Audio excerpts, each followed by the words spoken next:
In this video, we talk about styling, creativity, and musicality, and frustrations for West Coast swing. What's up, gang? Brian B., WestCoastSwingOnline.com. You are here on our Friday, Frustration Fridays videos, where every Friday we upload a helpful video on a frustrating or difficult topic of West Coast swing. This one came from an email subscriber who said that they struggle with styling, creativity, and musicality in West Coast swing. Very common thing. One person recently wrote in and said that they were in their 60s, they were social ballroom dancers, they started West Coast swing dancing, they understood the patterns, but they lacked styling and creativity to look like the rest of the Westies, the West Coast swing world. Another gal wrote in and said that she doesn't want to be boring on the dance floor because she wants other people to dance with her. So if that's you, I'm going to give you a couple of different tips and resources, because those are very deep topics. They're very different topics and they're very deep. But I want to kind of give you a mindset idea first. Number one, as we get better at West Coast swing, we're very interested in being fundamental, right? We want to understand our basic techniques and our connections and our lead and our follow and our timing, so that we have a structure of patterns that we can dance together. Then within that, it becomes a conversation. We did a video on that as well. Hopefully Miss Megan will link that somewhere in here. On creating creativity in your dancing. So what you want to do is expand your skill set. So number one is to get a mindset that you can and have the confidence that you can and be willing to take some chances. Number two, you're going to have to expand your skill set. So in a styling area, really easy place, if I was a leader, I could style my anchor step. 1, 2, 3, and 4. I could learn to anchor step in different places, 3 and 4, 5 and 6, and that's going to start to add to the way that I'm moving my body, and I'm going to start to get creative. So the anchor step is a place to explore. There's we have a ebook that has all of our best resources. You can get that in the description below. Comb through that and find out whatever section you're interested in, styling, musicality, or creativity. We'll give you a bunch of resources there.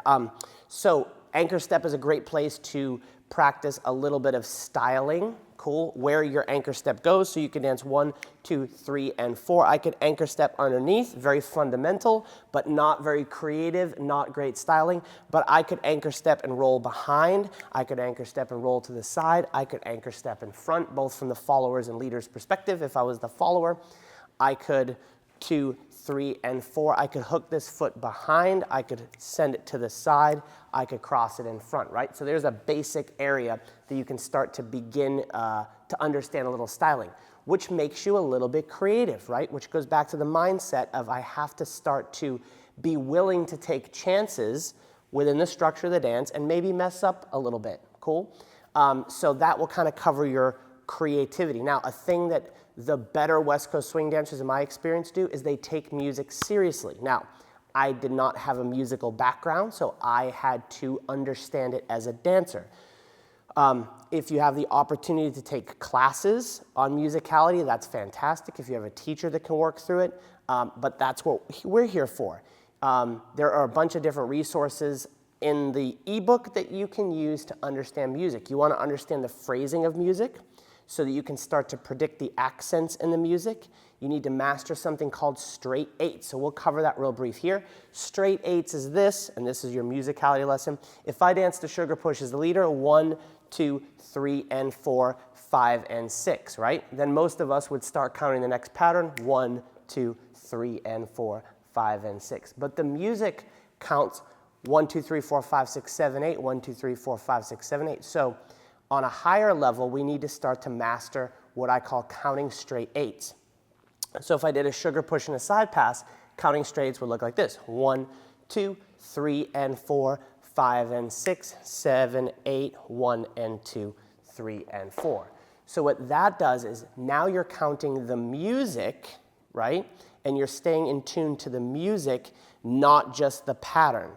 So that allows you to be more in tune to the music, which then you can start to layer on some of your styling options, and that makes you creative. So if you feel like you struggle with styling, creativity, and musicality, first you have to have a mindset that you can overcome those. Number two, you have to spend a little bit of time and effort in research and understanding some styling things that you can do, just some small ones.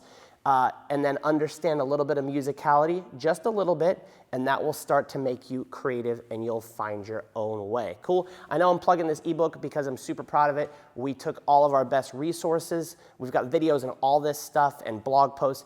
Click the description below. Download that ebook. Go to the section that interests you: styling, leader styling, footwork, body movement, connection, whatever the heck it is.